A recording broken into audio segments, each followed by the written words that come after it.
Story 1. The Man in the Attic. Claire was 26 when she finally moved into her first home on her own. It wasn't much, just a one-bedroom rental on the edge of town, but to her it felt like independence.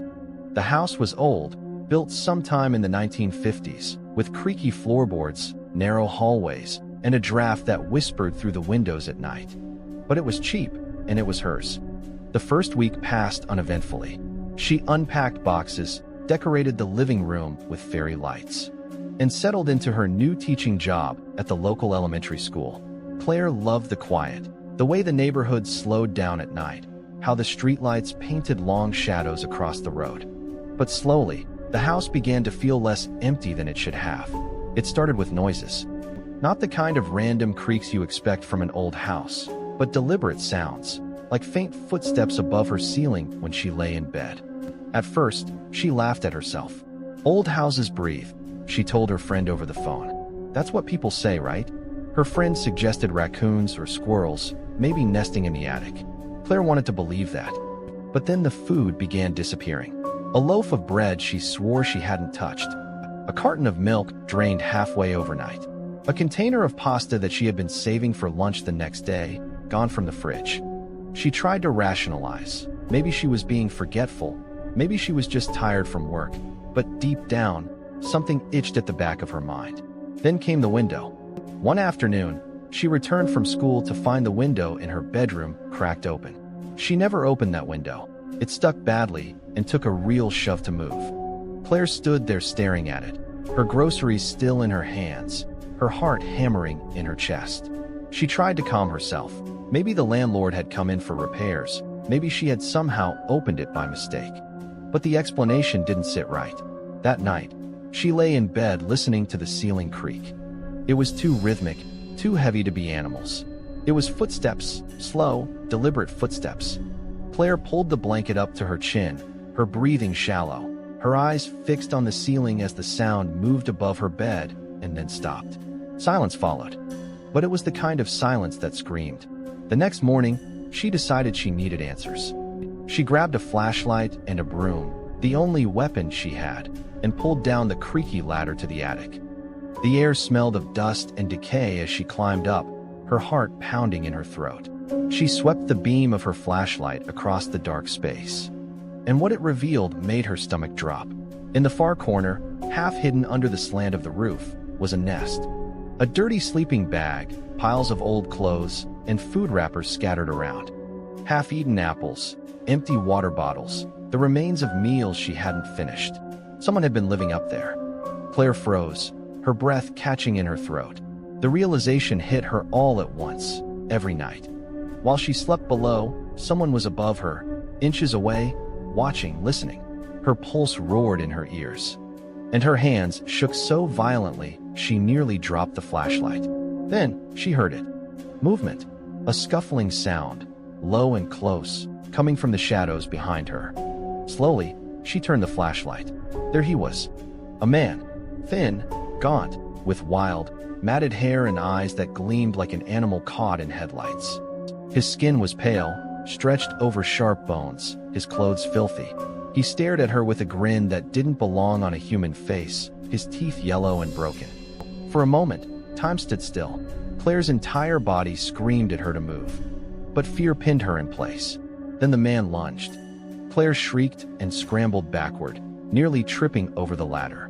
She swung the broom wildly, striking him across the shoulder. He howled, but it only seemed to enrage him. She dropped the flashlight in her panic, plunging the attic into darkness. All she could hear was his heavy breathing, his frantic movements closing in. She dove for the ladder, half falling, half sliding down the rungs. She hit the floor hard, pain shooting through her ankle. But she didn't stop. She ran. She bolted out the front door, into the street, screaming for help. Neighbors came rushing out as Claire collapsed on the sidewalk, sobbing incoherently. The police arrived minutes later, storming into the house. For long, agonizing minutes, Claire sat trembling in a neighbor's kitchen, clutching a glass of water she couldn't drink, waiting. When the officers finally came out, they had the man in handcuffs. His face was twisted with rage, spittle flying from his lips as he shouted incoherent words. He had no identification, no explanation. Just a filthy sleeping bag and a collection of stolen food. He was a drifter, homeless, who had slipped into the attic through a broken vent months ago and made it his home. The police told Claire she was lucky. Lucky she had discovered him when she did. Lucky she had escaped without harm. But Claire didn't feel lucky. She felt violated, broken, haunted. In the days that followed, she couldn't sleep. Every creak, every shadow, every whisper of wind sent her into a panic. She imagined him crouched above her, watching her as she changed clothes, as she ate, as she slept. The thought that he had been there all along, so close. While she lived her life oblivious, it made her skin crawl. She moved out within a week, unable to spend another night in that house. But the nightmares followed. In her dreams, she would wake to the sound of footsteps above her, only to see his gaunt face leering down from the attic hatch. Sometimes, she woke certain she could hear breathing in the darkness, as if the man had never left. Even now, years later, Claire avoids attics. She won't live in a house with one, won't even step foot in a building if she knows there's a crawl space above. She says she can still feel his presence, lingering in the dark corners of her mind. Because the truth is worse than the horror itself. He had been there for months. Watching, waiting, living silently above her. And she had never known. And Claire will never forget the last thing he screamed as the police dragged him away, his voice echoing through the night. "I wasn't done watching you yet." Story 2. The Vanishing Hitchhiker. It was just after midnight on a foggy autumn night when Daniel began the long drive home. He had stayed late at the office, finishing paperwork that had piled up for weeks. And now the roads were nearly empty. The highway stretched before him like a dark ribbon, the white lines vanishing into the mist. His headlights cut through the fog in a narrow cone. But beyond that, nothing but blackness. The radio played softly, but Daniel wasn't really listening. He was exhausted, the kind of exhaustion that made every mile feel longer than the last. His eyelids drooped, and he blinked hard to keep them open. Then, just as he rounded a bend, he saw her. A girl. She was standing by the roadside, her arm extended in the universal gesture for a ride. Her dress caught his attention first, an old-fashioned white gown that fluttered lightly in the cold night breeze. She couldn't have been older than 17 or 18. Her skin looked pale under the glow of the headlights, her long dark hair damp with mist. Daniel hesitated.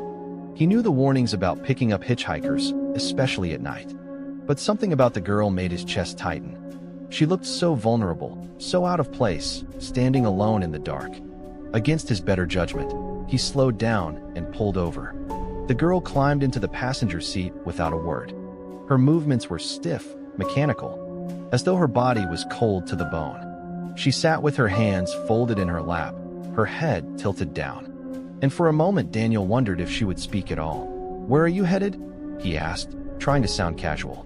Her voice, when it came, was little more than a whisper. "Home." She gave him an address just a few miles away, tucked in a quiet residential neighborhood. Daniel nodded and began driving, the silence in the car heavy and unsettling. He tried to make conversation, asking if she was all right, if she needed anything. She only stared out the window, her lips pressed together, her breath fogging the glass. Daniel's knuckles tightened on the steering wheel. Something about her felt off. She seemed detached, as though she wasn't really there. The hairs on his arms prickled, and the air in the car felt colder than it had moments ago. After what felt like an eternity, they pulled up to the address she had given. It was a small, modest house with a porch light glowing faintly through the mist. Relieved, Daniel turned to tell her they had arrived. But the seat beside him was empty. His breath caught in his throat.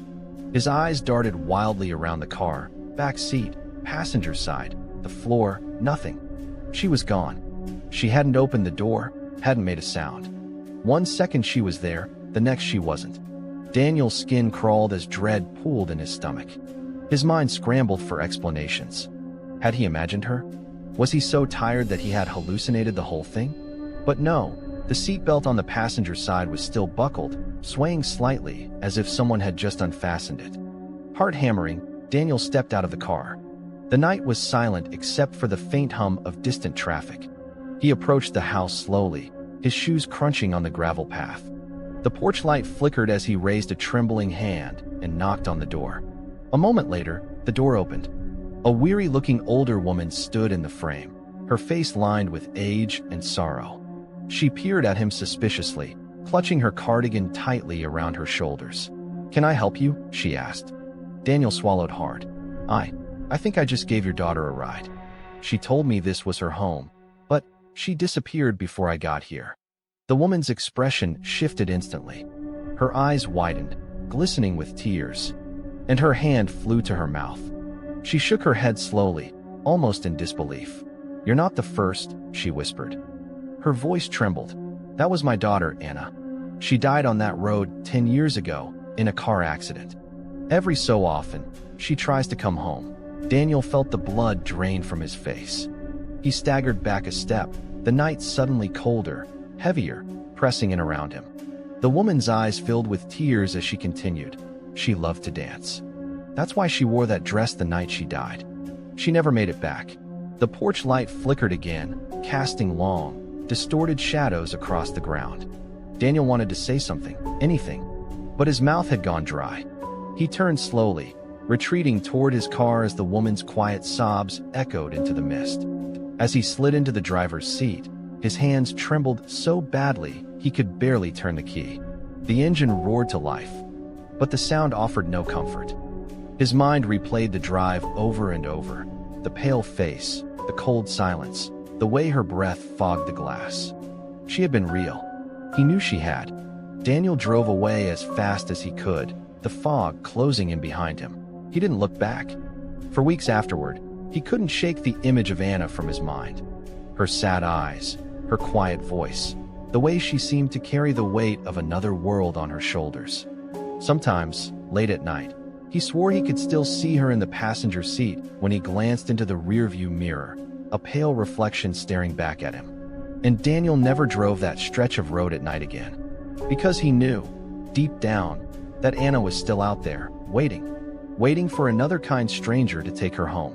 Story 3. The call from the basement. Mark and Olivia had been married for just over a year when they bought their first home together. It was a small, 2-story house on the edge of town, tucked between tall oak trees with a wide backyard. The place had character: creaky stairs, old wallpaper that smelled faintly of dust, and a basement door that groaned every time it opened. They loved it instantly. It felt like the kind of place where they could start a family, plant roots, and build a life together. But almost from the beginning, the house seemed wrong. It began with the basement. The door was always slightly ajar, no matter how many times Mark locked it. Sometimes, in the middle of the night, they would hear faint knocking noises beneath the floorboards. Other times it sounded like scratching, the kind of sound that makes your teeth ache just to hear it. Olivia joked about basement ghosts, laughing nervously whenever the noises grew louder. But Mark didn't find it funny. One stormy evening, Olivia was upstairs taking a shower while Mark sat on the couch flipping through channels. Thunder shook the walls, and rain lashed against the windows. The house phone rang suddenly. He almost didn't answer. It was late, and nobody ever called their landline. But curiosity got the better of him. "Hello." For a long moment, there was only silence. Then, heavy breathing. Deep, slow, deliberate. Mark's skin prickled. "Who is this?" he demanded. A low, raspy voice whispered back, "Get out of the house." The line went dead. Mark sat frozen, the blood draining from his face. He told himself it was a prank, some kid trying to scare them. But before he could put the phone down, it rang again. This time the voice was sharper, angrier. "I'm in the basement." Mark's hand went clammy. His eyes darted toward the basement door across the room. It stood slightly open, just as it always did, darkness yawning behind it. His pulse thundered in his ears as he grabbed a baseball bat leaning by the couch. Slowly, he approached the door. Each step felt heavier than the last. The scratching started again, louder this time, echoing up through the floorboards. He pulled the door open fully. A wave of cold, damp air hit him in the face. The light bulb above the stairs flickered as though protesting against the storm. He gripped the bat tighter and descended, each creak of the steps groaning under his weight. At the bottom of the stairs, he flicked the switch. The bare bulb buzzed weakly, casting sickly yellow light across the cluttered basement. Boxes, old furniture, cobwebs. Nothing unusual, except for the figure. It crouched in the far corner, just beyond the reach of the light. Pale skin stretched over bones, hollow eyes glowing faintly, and its mouth stretched into a wide grin, teeth jagged and yellow. The figure didn't move. It just crouched there, watching. Mark's throat went dry. He raised the bat shakily, trying to summon courage. "Who the hell are you?" he shouted, his voice cracking. The figure tilted its head. Then, in the same raspy voice he had heard on the phone, it whispered, "Get out." The lights went out. The basement plunged into pitch black. Mark's scream stuck in his throat as he stumbled backward, swinging the bat wildly. He could hear movement, fast, frantic, scuttling across the floor like something not quite human. The air grew colder, pressing against his skin, suffocating him. He bolted up the stairs, slamming the door shut behind him just as Olivia came rushing out of the bathroom, a towel wrapped around her. "What happened?" she cried. Mark's chest heaved. His voice shook as he stammered. "There's someone down there." The police arrived 15 minutes later. They searched the entire house, combed through the basement, checked every corner, every box. They found nothing. No footprints, no intruders, no sign of forced entry. The basement phone line, they discovered, wasn't even connected. But Mark knew what he had seen. He could still feel its eyes on him, still hear the echo of that voice. The calls didn't stop. Every few nights, the phone rang again. Always the same breathing, always the same whisper. "I'm in the basement." Sometimes it would laugh, a low, guttural sound that made his stomach churn. Olivia grew terrified. She begged Mark to sell the house, to leave before something worse happened. But moving wasn't simple. They had spent nearly everything they had to buy the place. For months, they endured the whispers, the knocks, the scratching in the floor. Then, one night, the whispers changed. Olivia was asleep upstairs while Mark sat awake, staring at the silent phone, waiting. At exactly 3:17 a.m., it rang. He picked it up, his voice barely above a whisper. "Hello." This time, the voice didn't say it was in the... It said, "I'm upstairs." Mark's blood turned to ice. He dropped the phone and bolted up the stairs, shouting Olivia's name. He burst into their bedroom and froze. The room was empty. The bed was neatly made, untouched. The window was wide open, curtains fluttering in the wind. Olivia was gone. Story 4. The disappearing hotel room. Sarah had never been to Paris before. She was 23, bright-eyed, and full of hope when she stepped off the train with her mother that spring. The trip wasn't meant to be a vacation. Her mother, Margaret, had been struggling with a lingering illness for months, and doctors back home had recommended a specialist in France. Sarah insisted on accompanying her, determined to care for her through the journey. They booked a room in a grand old hotel near the center of the city. Its facade was decorated with ornate carvings and tall windows, the kind of building that seemed to hold secrets in every stone. Inside, chandeliers glowed warmly, and the air carried the faint scent of polish and perfume. The manager greeted them stiffly, his eyes cold despite his polite smile. Their room was on the top floor, large and airy, with heavy velvet curtains and an enormous bed where Margaret could rest comfortably. Sarah opened the windows, letting the Parisian air drift inside. For the first time in weeks, she allowed herself to believe things might get better. But that night, Margaret grew worse. Her breathing became shallow, her face pale. Alarmed, Sarah rushed downstairs to the concierge, begging for directions to the nearest doctor. The man scribbled an address on a slip of paper, his eyes darting toward the stairwell as though anxious.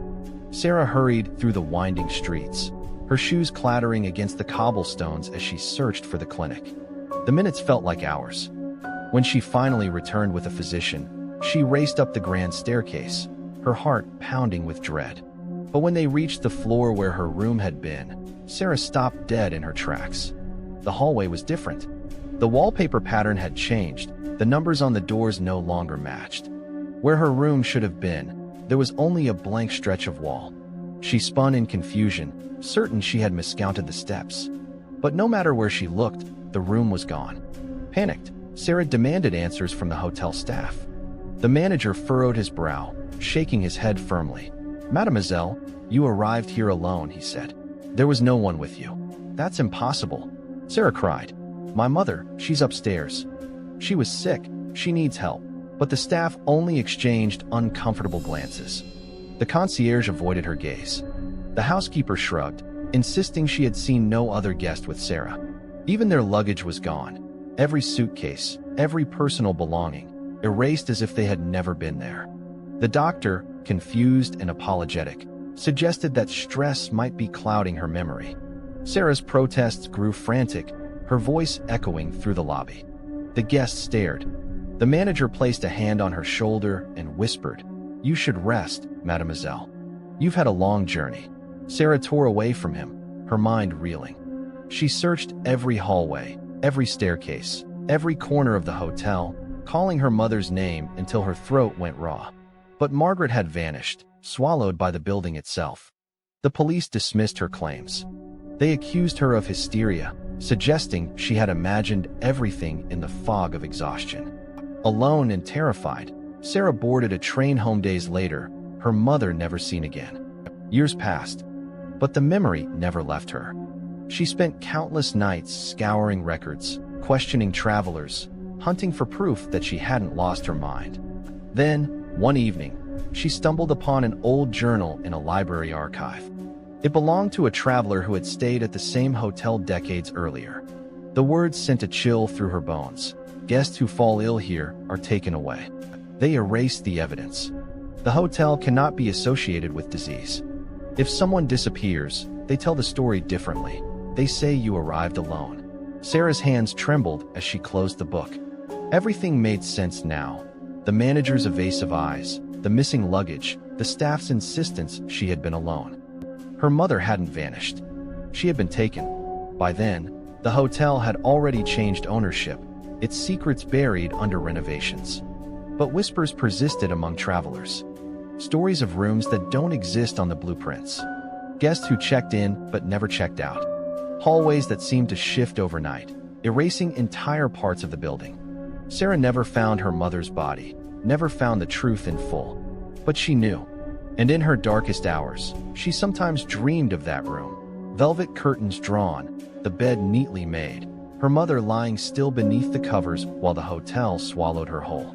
And when she wakes, drenched in sweat, she swears she can still hear the faint echo of her mother's voice calling her name from behind walls that no longer exist.